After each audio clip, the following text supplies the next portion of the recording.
Klay Thompson papuntang Los Angeles Lakers. Mainit ngayon ang usap-usapan sa NBA. Posible nga bang mapunta si Klay Thompson sa Los Angeles Lakers? Matapos ang paglipat niya sa Dallas Mavericks, lumabas ang mga ulat na maaaring galawin ng Dallas ang kanilang roster at isa si Klay sa mga pangalang pinag-uusapan. Pero bakit interesado ang Lakers kay Klay?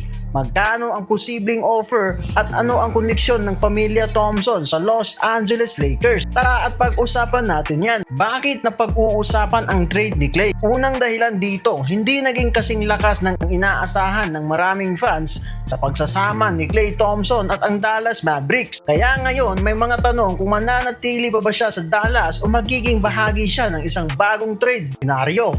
Pero tandaan, wala pang official trade. Rumor at speculation pa lamang ito. Bakit nga ba interesado ang Lakers kay Klay?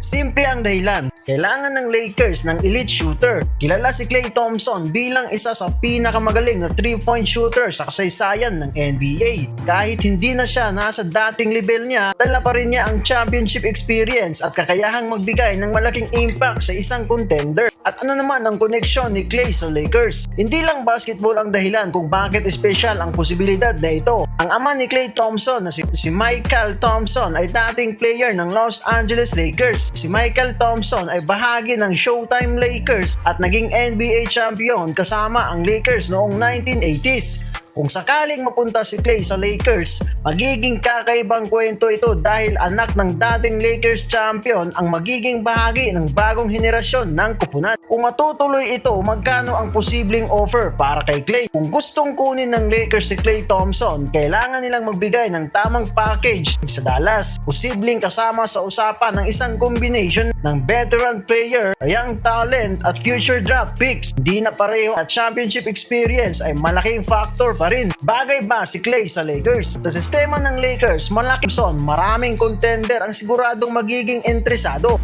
Pero kung matutuloy ang pagkuha ng Lakers kay Klay at Austin Reeves, eto si Luka Doncic ang magiging pangunahing playmaker sa team. Siya ang may hawak ng bola at siya ang gagawa ng plays para sa kanyang mga kakampi. Dito magiging mahalaga si Klay Thompson dahil hindi niya kailangang humawak ng bola para maging epektibo. Ang kailangan lang niya dagdag na scoring ball handling at energy sa opensa. Kung mapupunta si Klay Thompson sa Lakers at makasama sina Luka Doncic at Austin Reeves, kulang pa rin sila sa kanilang lineup. At kung gusto mo ang video na ito, huwag kalimutang mag-like at mag-subscribe sa ating YouTube channel at i-follow mo na rin ang ating mga social media account. Maraming salamat sa panonood. Peace out mga ka-fast break.